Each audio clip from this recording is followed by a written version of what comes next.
Donc nous accueillons Monsieur Pierre Restani. Bonsoir Monsieur Restani. Nous sommes très heureux d'ailleurs de vous accueillir ici à Valence. Donc j'aimerais d'abord peut-être que vous situiez un peu votre démarche au sein des nouveaux réalistes dans les années 50-60, qui est, bon, c'est à travers cette période-là dont vous êtes fait connaître en tant que critique d'art et penseur. Et penseur. Que fondateur des réalistes, oui, bien sûr. Fondateur, oui.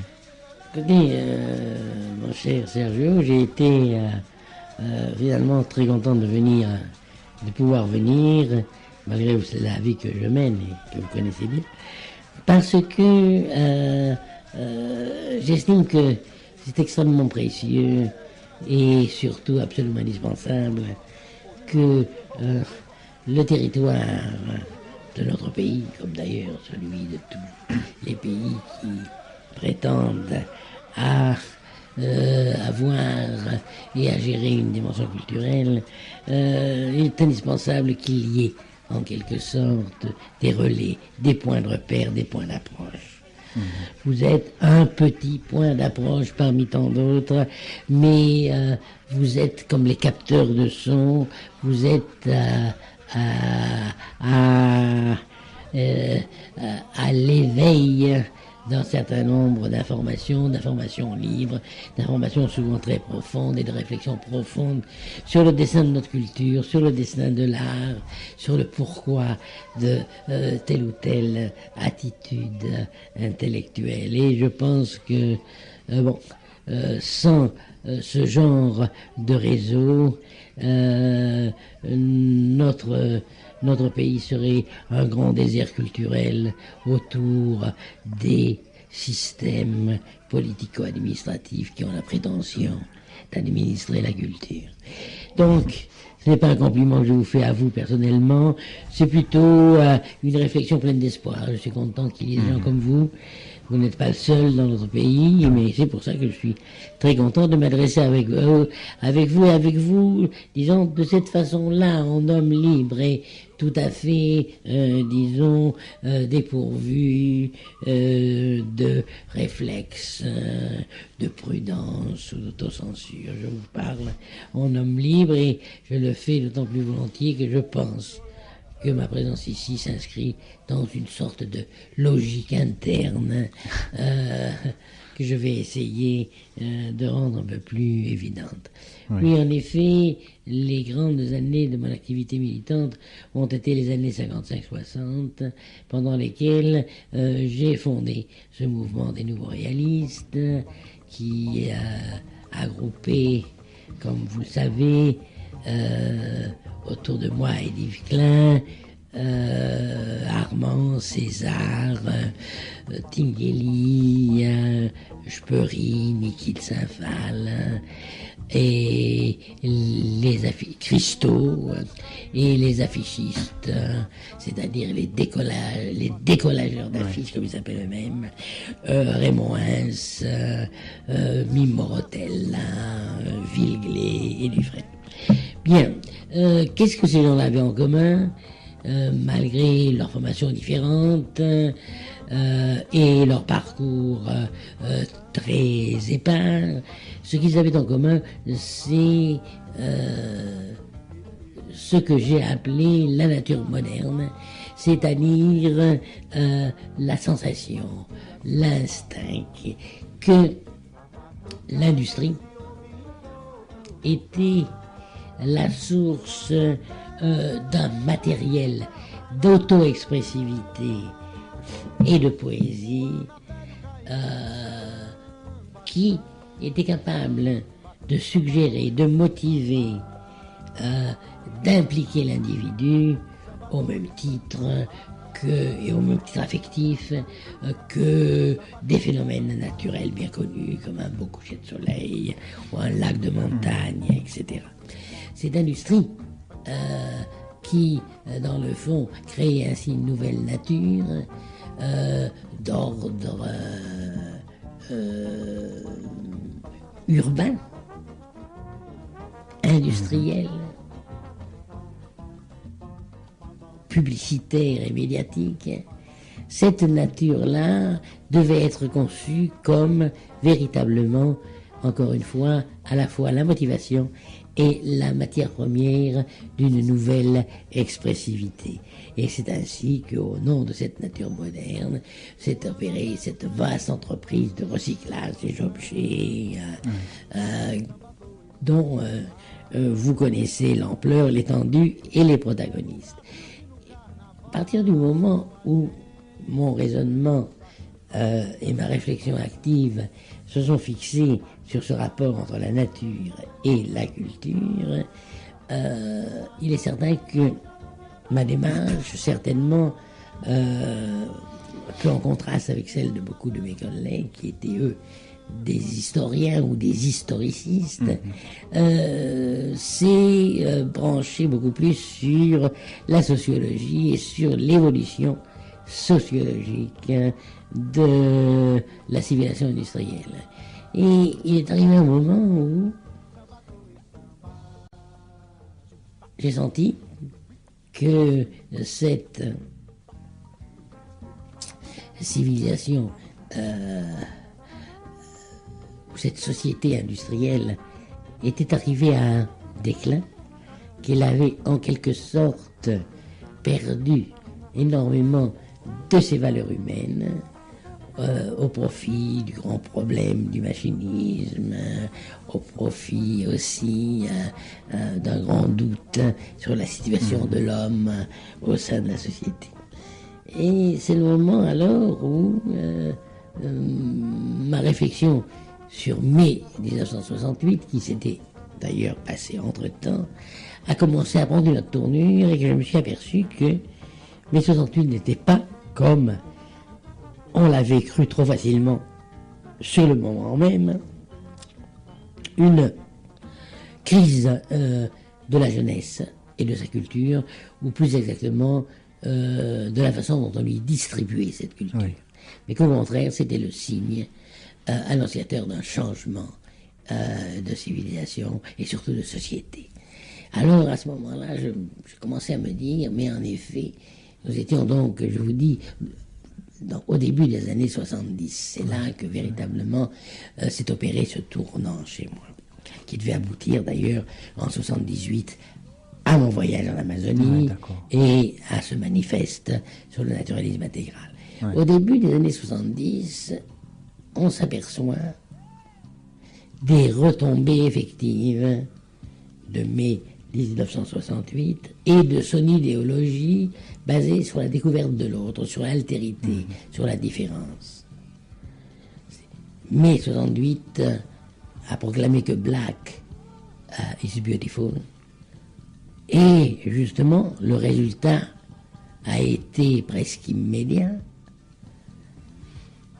Dans le domaine de l'industrie des cosmétiques, qui est une industrie extrêmement consolidée, avant mai 68, personne ne pouvait penser qu'il y allait avoir un créneau disponible pour les cosmétiques afro-américains. Jusque-là, jusqu'en 68, la bonne bourgeoisie noire américaine a dépensé des millions de dollars, tout simplement pour avoir les cheveux fins et lisses comme nous, pour éliminer les sueurs du corps, etc. Ouais. Après 68, ces traits somatiques deviennent l'affirmation de l'identité noire, et les gens, justement, ont recours à ces cosmétiques qui, justement, accentuent l'identité physique de la négritude. Il y a un changement. Il y a un changement très net, ce sont les traits, ce sont tout ce que vous voudrez. Voilà, donc justement, un des retombées de 68. Il y en a beaucoup d'autres de retombées de 68. 1968... Vous voulez dire qu'il s'est mis en place réellement une transformation de la société. Une nouvelle société, c'est-à-dire que au phénomène qui avait été le phénomène clé de la société industrielle, c'est-à-dire la standardisation, qui, en quelque sorte, définissait la philosophie du projet de production. Il fallait produire un projet qui soit capable de contenter n'importe quel citoyen d'une société démocratique. Alors pour ça, il fallait faire des projets, il fallait faire des objets qui recueillent cette adhésion majoritaire, le consensus majoritaire créé, en quelque sorte, la fonctionnalité de l'objet. Pour vous citer un exemple, l'objet standard par excellence, c'est le rasoir électrique Brown, qui rend exactement les mêmes services au PDG d'une société et à son chauffeur. Pas à moi, parce que je n'en ai pas besoin, mais enfin. Donc, si vous voulez, c'était ça, la grande philosophie de la société industrielle.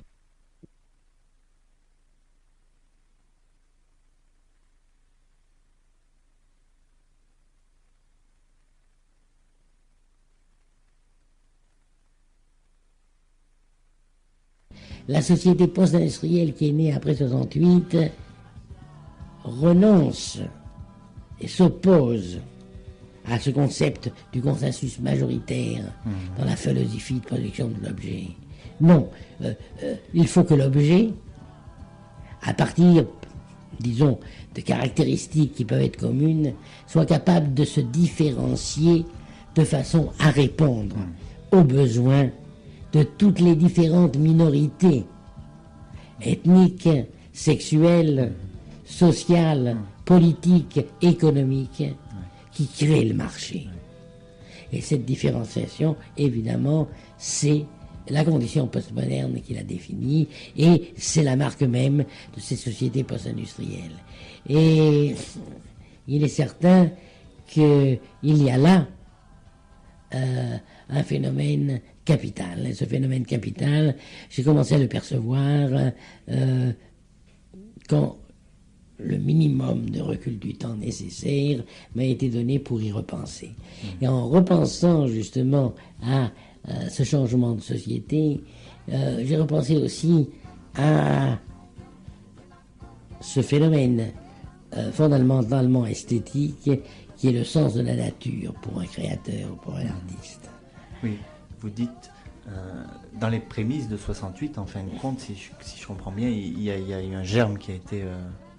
une graine qui a commencé à germer, c'est celle que vous allez plus tard dans Rio Negro, sur la nature intégrale. Je me suis dit, puisque j'avais basé justement toute ma réflexion active sur les nouveaux réalistes et sur le recyclage esthétique de la production industrielle, sur cette notion de la nature moderne, je me suis dit, bon, cette notion de la nature moderne est un concept à la fois intellectuel et sensible.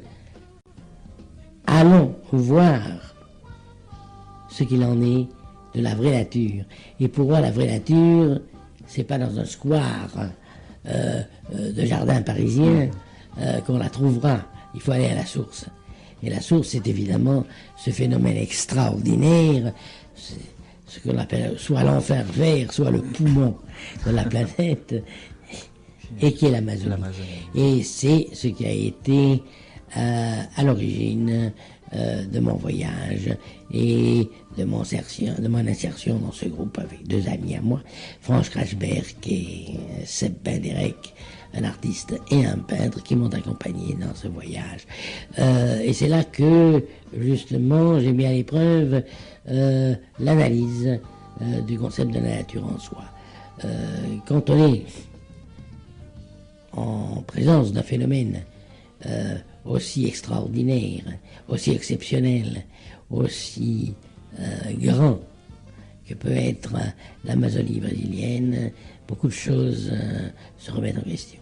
Oui. Et c'est justement ce choc amazonien qui a été à l'origine du manifeste du Rio Negro que j'ai rédigé en présence de mes deux amis en août 1978 en pleine forêt amazonienne. Oui.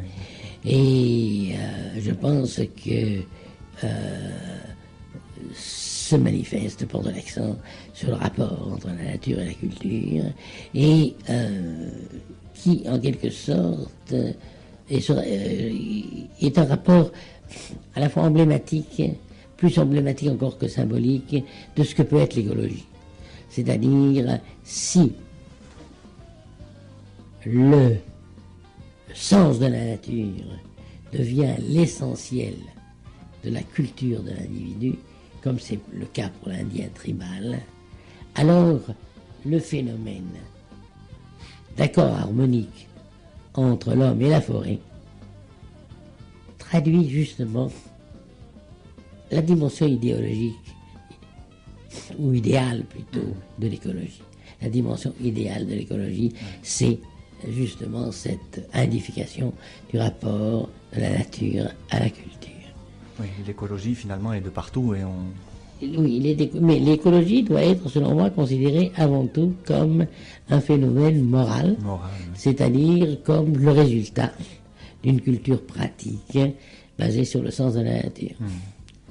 Et c'est ce que j'ai justement appris et vérifié sur place, je dois dire. Oui. Ça a été pour moi une très bonne leçon. Qui m'a d'ailleurs ouvert de plus en plus les yeux sur l'évolution de notre société post-industrielle, de plus en plus saturée d'industrie, et qui m'a conduit à m'interroger sur l'évolution du goût et du jugement esthétique dans une période aussi chaotique que la nôtre, parce qu'un changement dans le système de production planétaire, c'est-à-dire un changement de société, ne se fait pas sans heurts. Et il est bien certain que la condition postmoderne qui a suivi à mai 68, ou qui a été annoncée par mai 68, remet en question toutes les valeurs de l'ancienne société industrielle, de l'ancienne société industrielle moderne. Et justement, en y réfléchissant toujours dans la logique même de ce rapport, si vous voulez, central et exceptionnel qui est celui de la nature et de la culture, j'ai fini par me rendre compte que cette société qui se transforme sous les yeux et à la transformation de laquelle nous sommes, que nous le voulions ou non, tout à fait insérés, cette société a peu à peu évolué dans sa perception du phénomène esthétique, dans son approche du goût.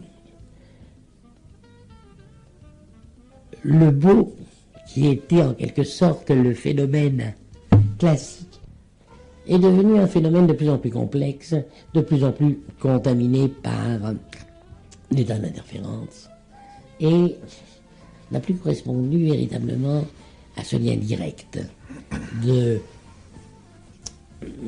l'individu au phénomène esthétique. On est passé, et c'est ce qu'on est en train de faire maintenant, c'est ce que l'on fait.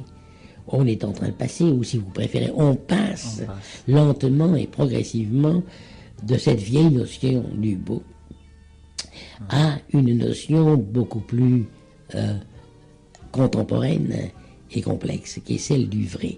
Il ne s'agit pas, encore une fois, du vrai comme le produit logique de l'évidence, mais de toute une culture en formation, d'un système culturel d'apparence qui tente au vrai, qui tente à vous donner une impression gratifiante de vérité quand vous êtes en présence de certaines expressions multimédia, d'installation, de vidéo-installation, de performance, etc. Là, vous avez vraiment l'impression d'une vérité qui est gratifiante. Si cette vérité est constituée par des systèmes d'apparence, si cette vérité est apparence, alors elle ne se représente pas, elle se présente. Et nous passons donc d'un art de la représentation à un art de la présentation, avec tout ce que ça implique. Pour que cette présentation de la vérité soit vraiment perçue comme telle par nous, et qu'elle ait véritablement une dimension gratifiante, il faut qu'elle soit perçue comme véridique. Et ce sentiment de vérité est donné, de véridicité, est donné justement par un surplus de vérité. Il faut en quelque sorte, pour qu'elle soit sentie comme vraie, que ces œuvres nous soient présentées avec, disons, un peu plus de vérité, qu'elles soient perçues comme un peu plus vraies que nature. Et c'est ce supplément de vérité qui gérit aujourd'hui, est en train aujourd'hui de gérer en quelque sorte le destin de l'art de ce troisième millénaire dans lequel nous sommes finalement déjà rentrés. Parce que moi je ne crois pas du tout à l'angoisse millénariste, la fin d'un siècle qui serait la fin d'un millénaire, c'est pas vrai, nous sommes déjà en plein dedans. Et justement je pense que c'est sur ce grand problème, sur cette grande révolution de la vérité que se joue le destin artistique de vous notre opposez, immédiat présent. Finalement, vous opposez donc cette vérité au réalisme. Oui, cette vérité. Mais est-ce que cette vérité, finalement, c'est pas une transformation de toute la notion de réalisme dont vous parlez beaucoup dans le manifeste du Rio Negro? Oui, c'est une grande transformation de la réalité. Un autre type Parce que justement, disons, les époques précédentes, et depuis, disons, les époques les plus reculées de l'art, et en particulier, si vous voulez, alors à la Renaissance et pendant tous les temps modernes, ce réalisme, l'histoire du réalisme est liée à l'histoire du pouvoir. Toutes les formes d'art réaliste sont liées au pouvoir. Ça peut être le pouvoir de l'Église, le pouvoir du prince, le pouvoir de l'idéologie ou le pouvoir de l'argent. Le réalisme d'aujourd'hui, basé sur ce concept de vérité gratifiante, échappe à ce genre de tyrannie pour une raison très simple, c'est que cette vérité ne peut se faire jour comme un concept esthétique que si le sujet qui l'aperçoit et qui la vit devant une œuvre d'art fait preuve d'une élémentaire tolérance. C'est-à-dire s'il sent très bien que cette œuvre, parce qu'elle est justement une œuvre d'art, est l'expression différente d'une vérité contemporaine. Et cette différence, il ne faut pas la rejeter comme un inconnu trouble, ambigu ou dangereux, mais comme la raison d'espoir de vivre notre temps présent et de le vivre de façon normale, dans la différence.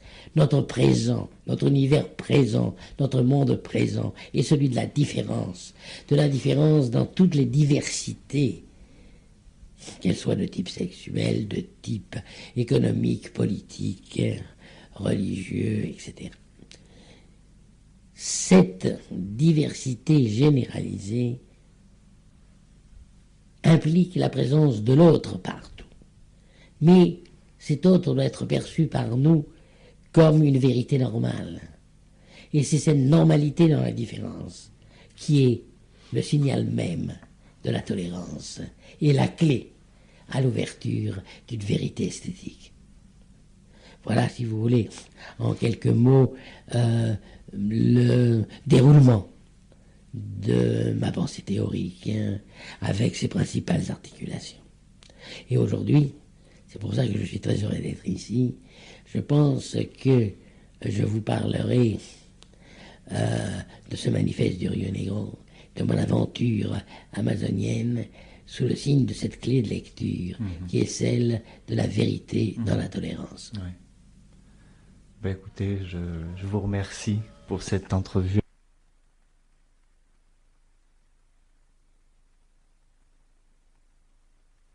Matière à réfléchir et à fermer.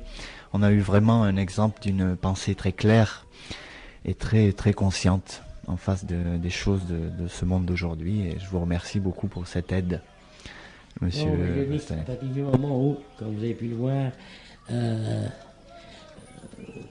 un individu vit dans la cohérence même d'une réflexion, est capable aussi, comme je vous l'ai dit tout à l'heure, c'est très important, la distance du temps, d'en mesurer la progression, d'en vérifier aussi, si l'on peut dire, l'efficacité et la contemporanéité, alors il est normal que ce message, ils le répandent.